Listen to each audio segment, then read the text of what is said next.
Olá, este programa aborda os assuntos relacionados à teologia cristã protestante e como esta área pode lançar luz a diversos temas. Eu sou o Thiago Vercelino e você está ouvindo Praxis, um podcast sobre a prática teológica produzido pelas Faculdades Batistas do Paraná, a FABAPAR. Se você se interessa por questões teológicas e bíblicas e quer entender melhor como é a prática teológica, este podcast é para você. Ajuste o volume, prepare a mente e o coração e seja bem-vindo.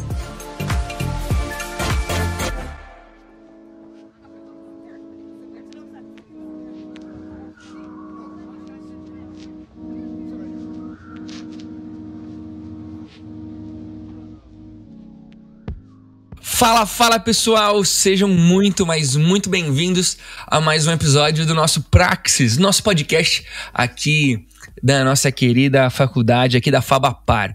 Que alegria poder estar com você aqui mais uma vez e tem sido bem bacana ver a quantidade de pessoas que têm ouvido. Se esse conteúdo tem sido relevante para você, não deixa de compartilhar, não deixa fazer chegar em cada vez mais lugares. E lembrando que o nosso principal objetivo é abençoar e promover crescimento em quem está ouvindo a gente, né? E a gente até participando também cresce bastante. Então, se você tem dúvidas, sugestões, entra lá no nosso @ e manda pra gente que a gente vai ficar muito feliz em tentar aperfeiçoar ainda mais aquilo que a gente tem tido de experiência no nosso podcast.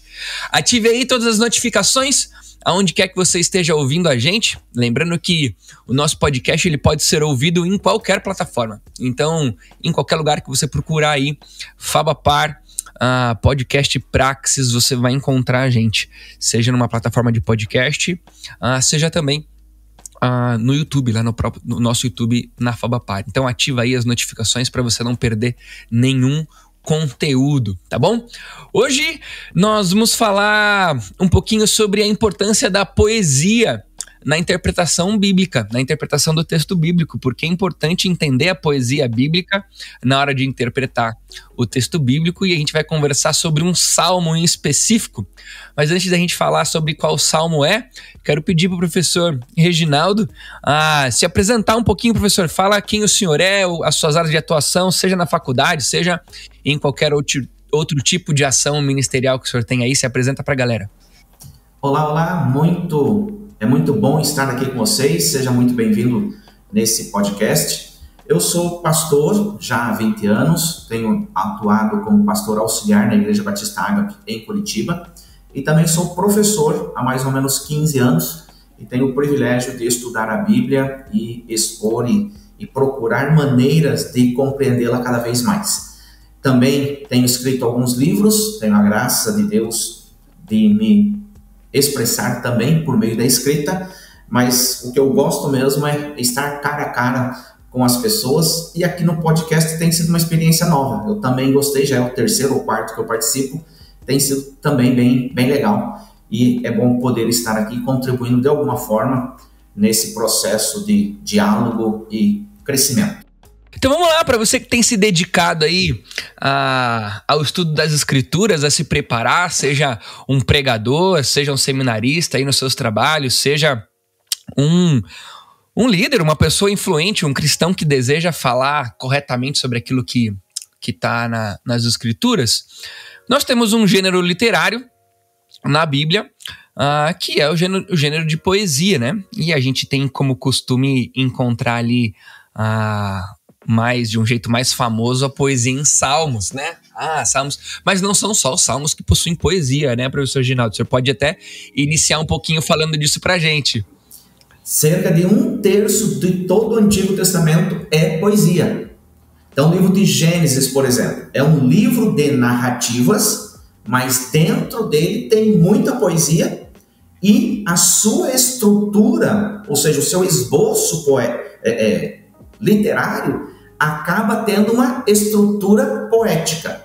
Então, Gênesis não é poesia, mas ele é permeado de poesia, né? Por exemplo, Gênesis 1, o Cântico da Criação. É uma poesia lindíssima, onde descreve o Deus Criador criando todo o universo de forma muito bem ordenada, muito bem orquestrada. E o livro em si tem esta estrutura poética. Por que eu faço essa distinção? Porque a poesia hebraica, ela não rima som como a nossa poesia.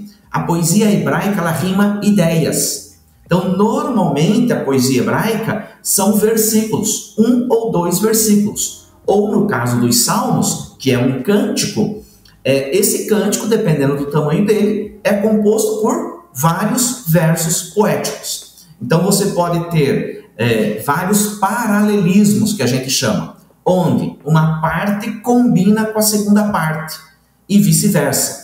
Então, às vezes, essa combinação, essa rima de pensamento, essa rima de ideia, é num sentido de construção. Por exemplo, o Senhor é meu pastor, logo nada me faltará. Não existe a palavrinha logo, mas é como se a consequência do Senhor ser o meu pastor é o fato de eu não ter falta de nada. Então essas duas ideias se complementam nesse sentido, né, de construção do pensamento, e aqui claramente seria uma poesia chamada de analítica, onde vem uma consequência a partir de uma afirmação. A mais clássica é chamada de paralelismo, ou seja, a primeira parte é exatamente igual à segunda, só que com palavras diferentes. Por exemplo, o Salmo de número 19, os céus proclamam a glória de Deus e o firmamento anunciam as obras do seu poder. O salmista está dizendo a mesma coisa nas duas metades do versículo, só que usando palavras diferentes. Então a gente chama de paralelismo sinônimo. Ou seja, tanto o Salmo 19:1 quanto o Salmo 23:1 não tem rimas como nós estamos acostumados, mas há uma certa rima de ideias, que é o forte da poesia hebraica. Quando a gente olha para a interpretação bíblica, professor, a gente entende, numa leitura mais conservadora, né, uma hermenêutica mais conservadora, que o principal objetivo do nosso estudo, para extrair um princípio de lá, é nós entendermos o que era a intenção do autor dizer naquele tempo para aquele povo, né? Então, quando a gente olha para a poesia, é importante demais a gente olhar para o nosso título de hoje, né? A importância da poesia na interpretação do texto bíblico, porque numa sociedade aonde, né, de Israel, aonde tinha muita a tradição oral, aonde a memorização era algo muito forte, a poesia acaba tendo um papel fundamental naquela sociedade. Então, entender poesia não é só interessante porque está escrito em forma de poesia, mas está escrito é interessante porque, inclusive, é um jeito de nós entendermos como aquele povo, naquele tempo, precisava entender os conceitos que estavam sendo apresentados na poesia. Exatamente. Voltando a usar o Gênesis 1 como exemplo, numa leitura rápida, os 7 dias da criação, sob a nossa ótica, a gente lê literalmente, o primeiro dia sendo seguido do segundo, sendo seguido do terceiro e assim sucessivamente. Mas olhando pela ótica poética, o primeiro dia combina com o quarto, o segundo dia combina com o quinto, o terceiro dia combina com o sexto. Então tem esse trocadilho poético, essa estrutura poética na qual está preocupado em muito mais narrar a arte, a beleza das coisas criadas por Deus e o seu relacionamento entre si, do que provar que literalmente primeiro surgiu a luz para depois literalmente surgiu o sol. Não, na concepção judaica, primeiro se cria as coisas abstratas, como luz, como o céu, como a terra, para depois criar as coisas palpáveis, como os luminares, como os pássaros, como os animais. Então, esta forma poética nos mostra muito mais esta beleza e ordenação ou ordem do criar divino do que necessariamente uma cronologia, como geralmente a gente costuma ler. Que legal. Mas vamos lá então, para a gente exemplificar essa importância da poesia, da interpretação bíblica, o senhor trouxe um exemplo para a gente, né?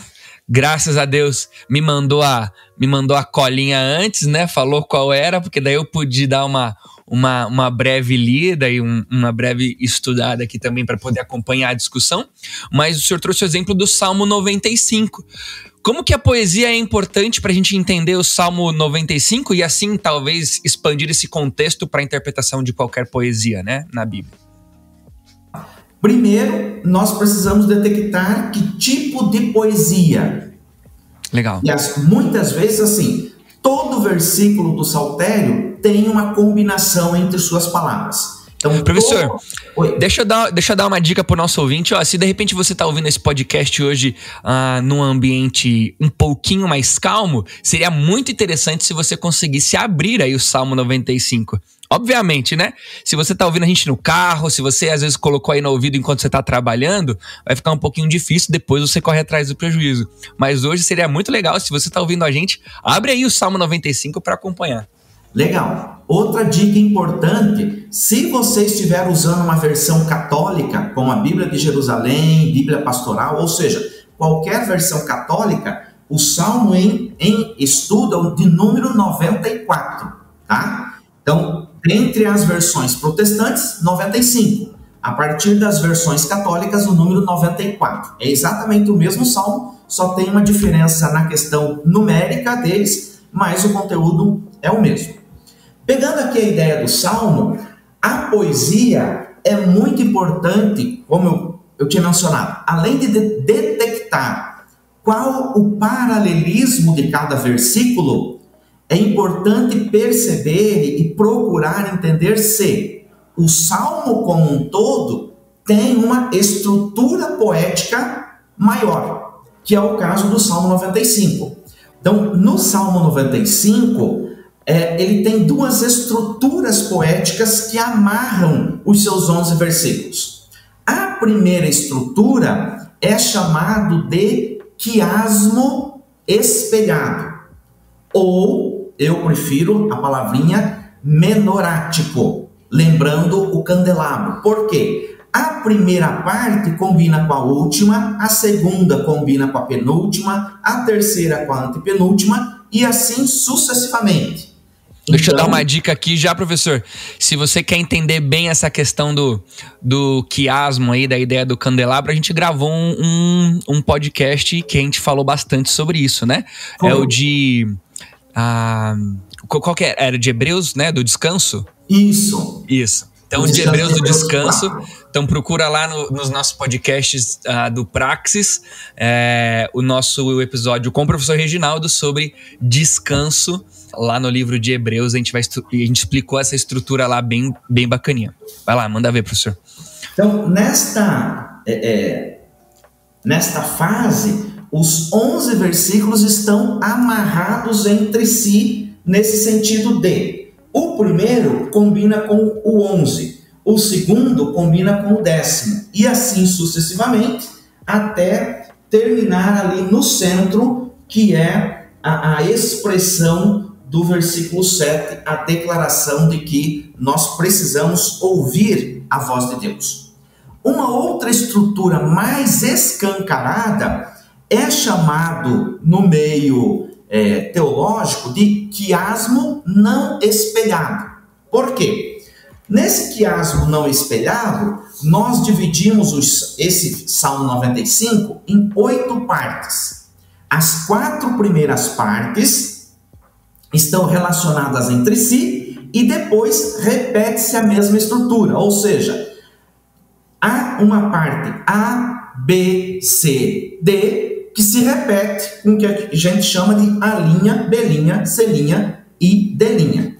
Nesse caso, nesta forma estrutural, ele é parecido com o Salmo de número 100 e o Salmo de número 81, quando também segue esse padrão, A, B, C, D, A', B', C', D'. Voltando para o Salmo 95, nesta estrutura quádrupla que se repete e se amarra, nós temos, por exemplo, na primeira parte, versículos 1 e 2, há um convite incisivo a se louvar a Deus e dicas de como louvá-lo. essa mesma ideia do convite incisivo e dicas de como louvar a Deus se repete no versículo 6. O versículo 3, há uma primeira justificativa, no sentido de declarar que Javé é um grande líder. E aí ele usa um advérbio no hebraico. E ele volta a usar essa mesma sequência, né? O convite do versículo 6, seguido de um advérbio no hebraico, lá no versículo 7. Então, o versículo 3 e o 7 estão combinando nesse sentido de mostrar esta justificativa, declarando que Javé é o grande líder. Enquanto o versículo 3 seria a primeira justificativa, versículo 7 seria a segunda justificativa. Na terceira e quarta parte, ali no versículo 4 e 5, partes C e D, nós temos, os versículos eles começam com um pronome indefinido no hebraico. Ou seja, é como se fosse uma explicação do porquê que nós devemos adorar a Deus. Versículo 5, 4 e 5 tem essas duas razões. Por que nós devemos, adorar a Deus? Qual a razão desta adoração? E nos versículos 9 e 11 também voltam a repetir. Desta forma, olhando rapidamente, a parte A, versículo 1 e 2, combina com a parte A', que é o versículo 6. A parte B, que é o versículo 3, combina com a parte B', que é o versículo 7. A parte C, que é o versículo 4, combina com a parte C', que é o versículo 9. E a parte D, que é o versículo 5, combina com a parte D', que é o versículo 11. Então, desta forma, o Salmo está intimamente entrelaçado, ou seja, os seus versículos estão em íntima comunhão e relacionamento entre eles. Porém, se a gente ignorar esse aspecto poético, normalmente sobra o quê? Sobra o texto. Olhando só o texto, vários autores ao longo dos tempos chegaram a defender que o Salmo 95 seria 2 salmos diferentes, que foram unidos. Por quê? Até o versículo 5 tem uma temática mais tranquila, mais light, que nós somos ovelhas de Deus, Deus é o Criador dos céus, e Deus cuida do seu povo, e Deus está do lado do seu povo. E do versículo 6 ao 11, uma forma, ou do versículo 8 ao 11, outra forma, porque como os autores foram só pela temática, então, digamos, quem defende que o Salmo 95 seria a junção equivocada de 2 salmos diferentes, eles defendem que o certo seria dos versículos 1 ao 5 ser um salmo, do versículo 6 ao 11 ser outro salmo. Aí tem outro autor que vai defender, não, primeiro a gente vai do 1 ao 7, é o primeiro salmo. E aí do finalzinho do 7, quando começa a dizer, hoje se ouvirdes a sua voz, não endurecerás os vossos corações, seria o segundo salmo. Então, equivocadamente, esses 2 salmos acabaram ficando unidos. Só um parênteses aqui, Tiago, falando um pouquinho das divisões dos capítulos, ou aqui no caso dos salmos, as divisões dos salmos. Inicialmente, o texto bíblico era escrito do começo ao fim. Então, inicialmente, o livro dos salmos era escrito do 1 ao 50, sem vírgula, sem espaço, sem ponto, sem nada. Até porque tinha que economizar papel, né? Exatamente. Na verdade, couro de cabra. Daquela forma, eles usavam cerca de 900 cabras. Ou seja, couro de 900 cabras para registrar todo o Antigo Testamento. Então, dava um bom churrasco a cada Antigo Testamento registrado, né? Sim, com certeza. Todo trabalho tem que ser devidamente bem recompensado. E aí, com o passar do tempo, alguns homens de Deus começaram a separar por capítulos, os demais livros, ou os salmos, a gente não chama de capítulos, a gente chama de hinos, então começaram a separar no que eles achavam que fosse um hino só. Por isso que a diferença entre a nossa versão e a versão católica, porque lá no nosso Salmo 10, que nós consideramos um salmo só, a versão católica considera 2 salmos distintos. Então, por isso, Salmo 9. Por isso que começou essa distinção. O que nós chamamos de um salmo só, o 9, eles chamaram de 2 salmos. E ali ficou truncado, então, esse desencontro dos números. Mas o conteúdo, tanto da versão bíblica católica quanto da versão bíblica chamada protestante, o conteúdo é praticamente o mesmo, tá bom? Deixa eu... Não sei você que está ouvindo a gente, ouvir essa questão da divisão do Salmo 95 e essa beleza da poesia, né? As combinações, o quiasmo espelhado, ou o quiasmo aí que divide por esses dois fragmentos de combinação no começo e no meio, né? E reforçam para mim, professor, a beleza que é o estudo do texto bíblico, né? Como não foi algo, na linguagem popular, né? Não foi uma escrita vomitada, né? Não foi, escreve aí, né? Vamos lá, vamos escrever uma música aqui, boa. Não, é um negócio que foi feito assim, com no mínimo os detalhes, né? Parece, né, sem querer, né? Um Deus aí que sem querer, ele preparou, né? Tô brincando, obviamente, do sem querer, mas ele preparou para que tivessem as menores dúvidas possíveis com relação ao seu significado, porque a maneira como ele escreveu, a maneira como ele revelou isso, nos deu hoje ferramentas para chegarmos muito próximo daquilo que era a intenção do autor naquela época, né?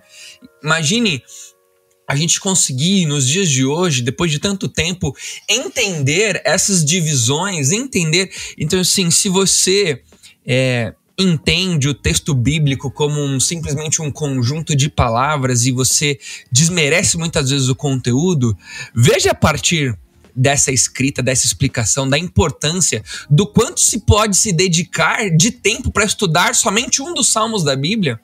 A gente pode entender um pouquinho melhor a beleza que é o autor, os autores bíblicos, a beleza que é o texto bíblico. Isso, na verdade, me empolga, me deixa, assim, abismado com tamanha possibilidade que existe na hora de interpretar a Bíblia, né? Praticamente a gente não sabe exatamente quando o Salmo 95 foi escrito. Alguns acreditam que foi no pós-exílio, então seria ali por volta do ano 500.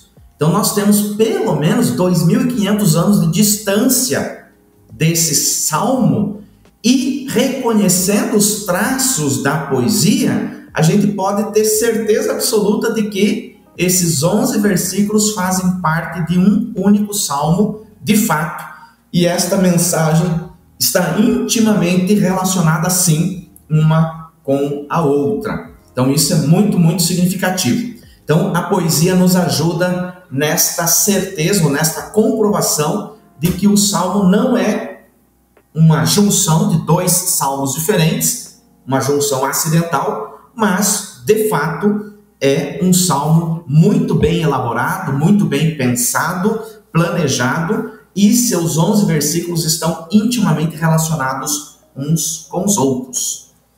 Que massa. Professor, como que a gente pode então definir a resposta da nossa pergunta inicial lá do podcast, né?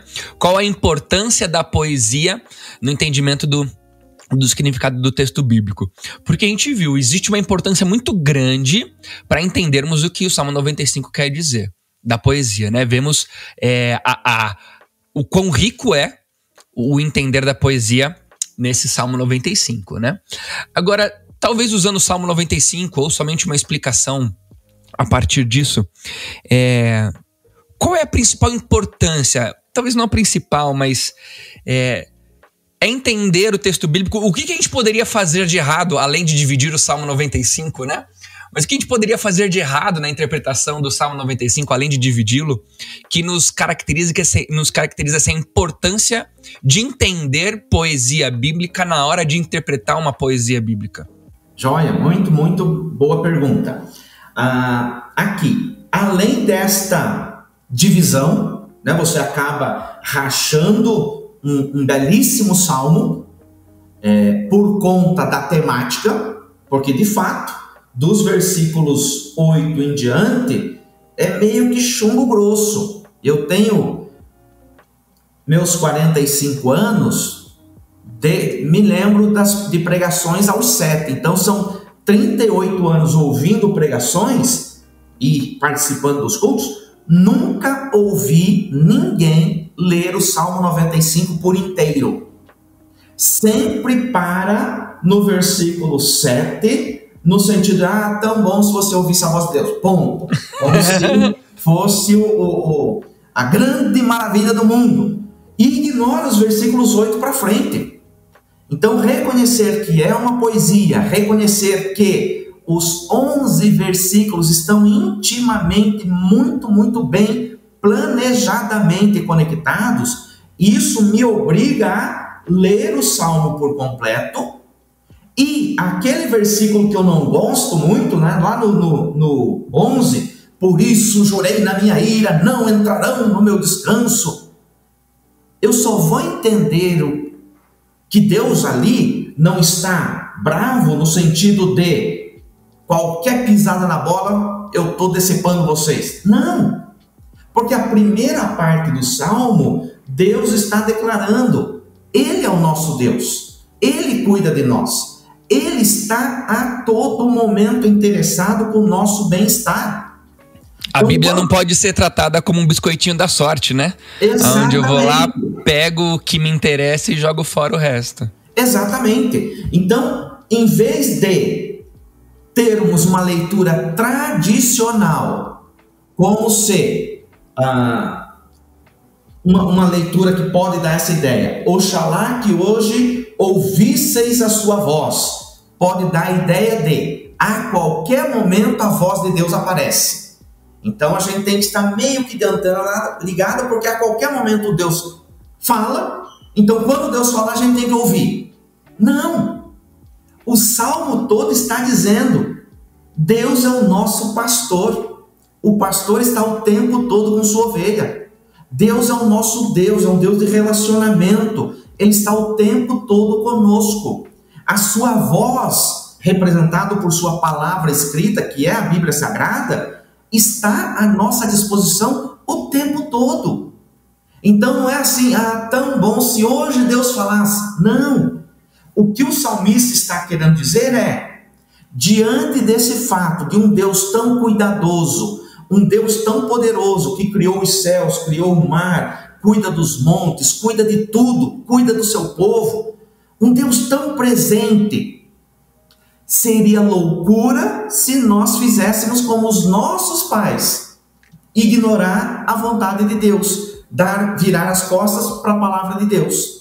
Então é isso que essa segunda parte, vista como algo tão negativo, né? Eu não quero esse negócio, porque dá a ideia que Deus está lá com uma flecha apontando, na primeira pisada de bola ele solta a flecha o raio poderoso, pronto, fumiga e destrói o fulano, beltrano, ciclano. Não! É muito pelo contrário, o salmista se preocupa em mostrar um Deus amoroso, um Deus cuidadoso, um Deus poderoso, que está, usando o linguajar de um amigo meu, um linguajar bem hoje, mostrando um Deus que está doidinho para abençoar a gente. E a gente é que pode perder a bênção se ignorar a voz de Deus. Então não é um Deus irado, raivoso, que a qualquer momento pode nos matar. Mas não, nós é que seremos bobos, como foram os nossos antepassados, ao recusar, ao virar as costas para Deus. Então, ignorando esta estrutura poética, corre-se o risco de ler apenas a primeira parte ou a segunda parte do Salmo. E se a gente ler as duas partes desse Salmo de forma separada, nós vamos chegar a uma hermenêutica distanciada.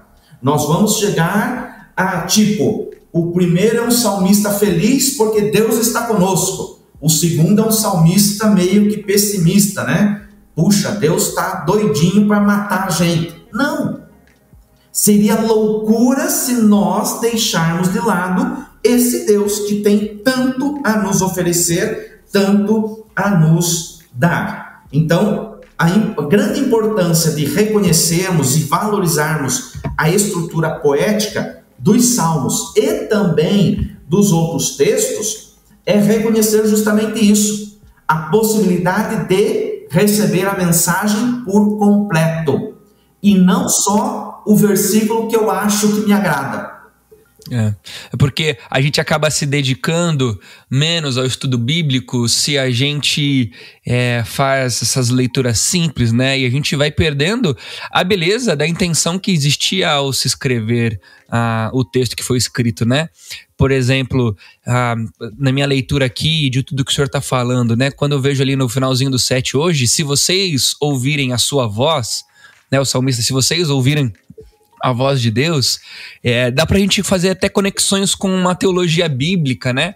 E lembrar que o povo, quando lê algo como isso, o povo tem na memória aquilo que aconteceu com eles, ainda mais se é um salmo pós-exílico, né? Que entende-se um salmo pós-exílico, tem a memória do que aconteceu com eles, né? Eles já viveram uma situação de justiça divina sobre eles. Eles já experimentaram descumprir a aliança que foi feita com eles em Deuteronômio 28, né? Se vocês me obedecem, vai dar tudo certo. Se vocês me desobedecem, não vai dar muito bem. Então, hoje, se vocês ouvirem a sua voz, vocês já não ouviram e vocês já experimentaram o que acontece quando não ouvem, né? A gente perde até essa possibilidade de fazer essas relações com uma teologia bíblica que vão desconstruindo de fato o poder que o texto bíblico teria sobre a nossa vida e o entendimento nos dias de hoje, né? Eu tinha até um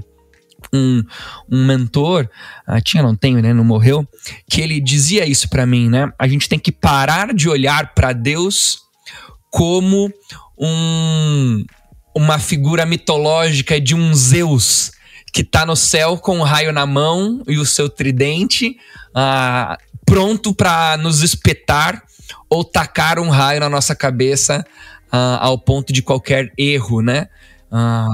E a gente olha, né? Não foi isso que Deus quis fazer com o povo quando levou para o exílio. Não era só uma punição, era uma possibilidade de arrependimento, de mudança. E ele continuou demonstrando a fidelidade na hora de trazê-los de volta para casa, né? E outra coisa interessante, Tiago, o comecinho do 8, lendo ele de forma separada, dá a ideia de uma ordem. Não endureça, cresça, seja isso, seja aquilo. Não! Infelizmente, o João Ferreira de Almeida provavelmente não percebeu essa beleza poética e acabou traduzindo dessa forma, mas uma maneira melhor de se traduzir esta expressão, oxalá que hoje ouvisseis a sua voz, não endureçais o vosso coração como em Meribá, deveria ser traduzido da seguinte forma: se hoje nós prestássemos atenção à voz de Deus, certamente nossos corações não ficariam duros como os corações dos nossos pais. Ou seja, a voz de Deus está a nosso favor. Deus não é o Zeus irado lá só olhando, querendo, né, destruir o primeiro pecador, mas é o Emanuel, o Deus conosco, que se fez carne e deixou-nos o Espírito Santo, o Paráclito, aquele que anda ao lado para nos auxiliar no dia a dia. Então não é uma ordem no sentido do sacerdote estar tão feliz, né? Porque Deus é o nosso Deus, Deus é o grande rei, criou as profundezas da terra, criou os montes, nós somos suas ovelhas. Aí dá uma pausa e diz: se você ouvir a voz de Deus... Não! Esse Deus tão poderoso que criou tudo com tanto cuidado e nos chama para ser povo dele, está disposto a nos orientar, a nos conduzir. Então sua voz está à nossa disposição. E se nós dermos ouvidos a ela, os nossos corações serão corações tranquilos, corações sábios, corações benéficos. Ou seja, os nossos pais tiveram o coração endurecido por não ouvir a voz de Deus.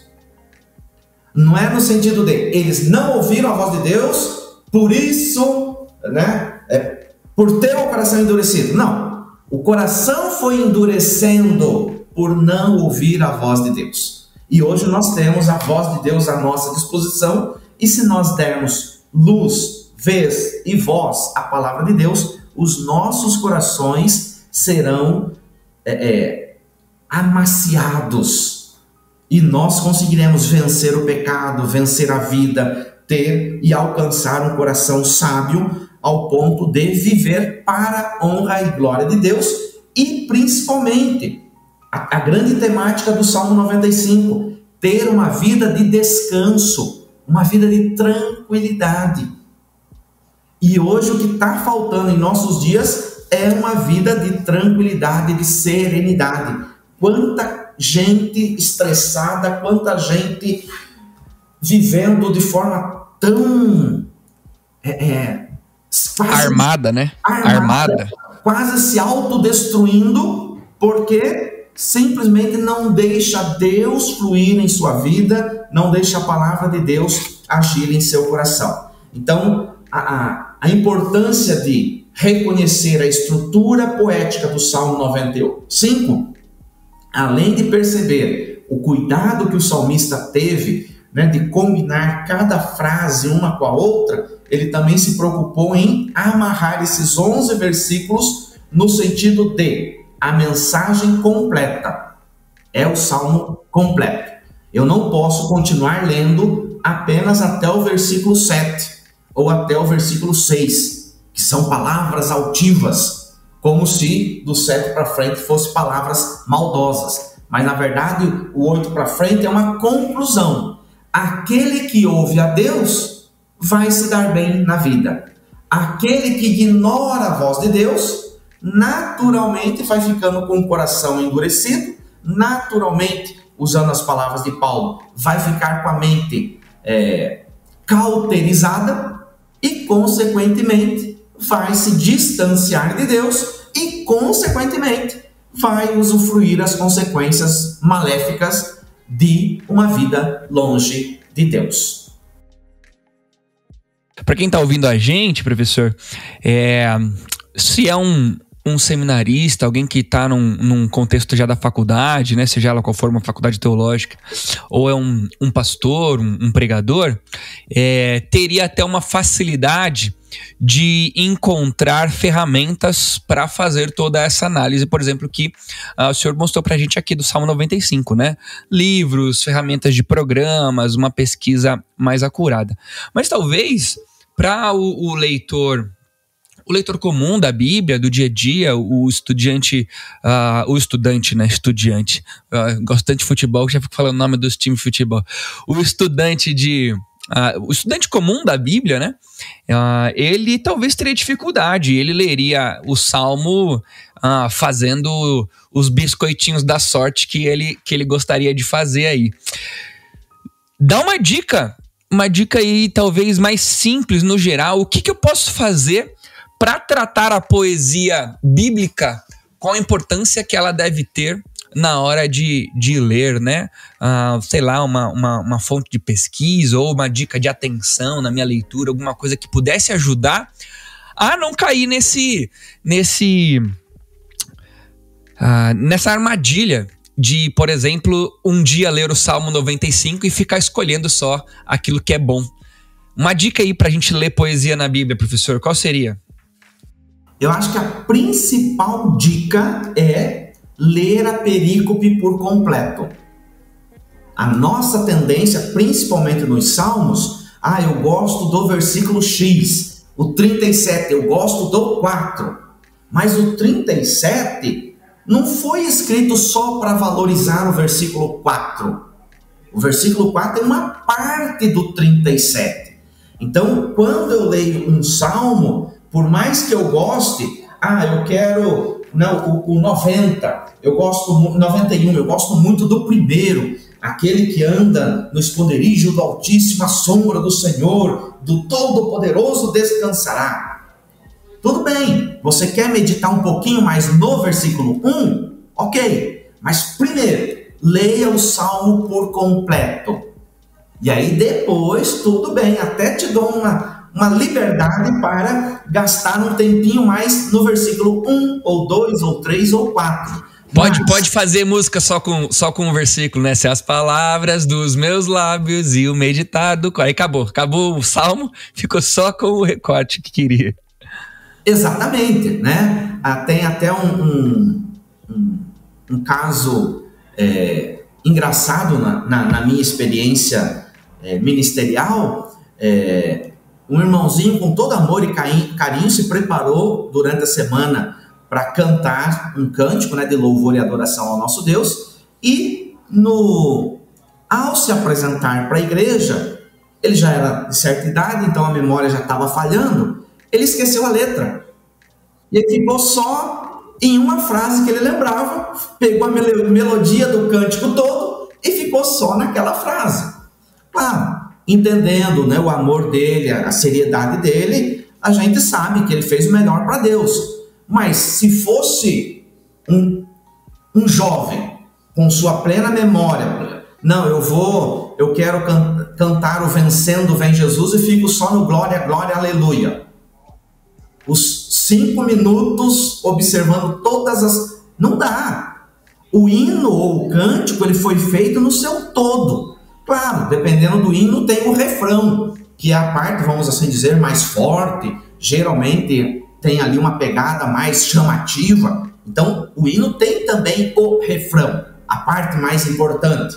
Mas, mesmo o hino que tenha refrão, se eu pegar só o refrão, eu vou perder a mensagem, eu vou perder a beleza por trás do todo. Então, a grande dica é, leia sempre a perícope toda. O que é uma perícope? É o recorte.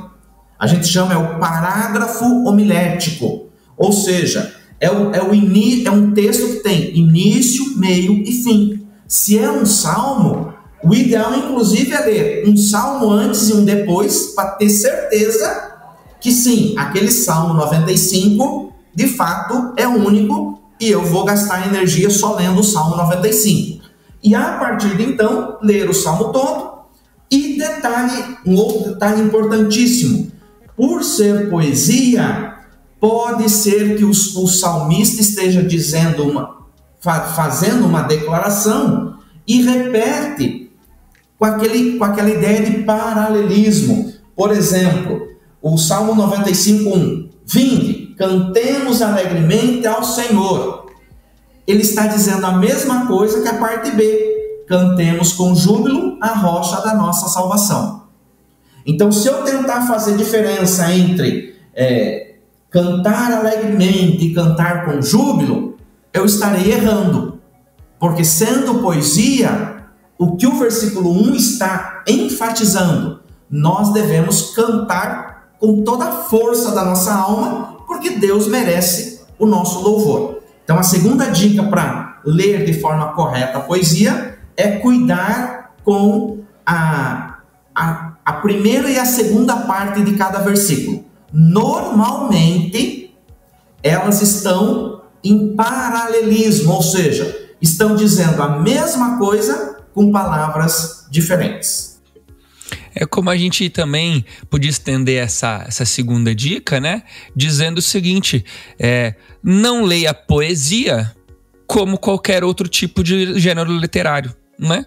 Não leia poesia achando que é uma carta, não leia poesia achando que é uma narrativa. Leia poesia lembrando que é uma poesia e deve ser lida como uma poesia. Né? Exatamente. Que legal. Professor, muito obrigado por mais um episódio com a gente. Virão outros ainda, foi uma alegria aí tê-lo conosco, né? A gente pegou essa temática aí de uma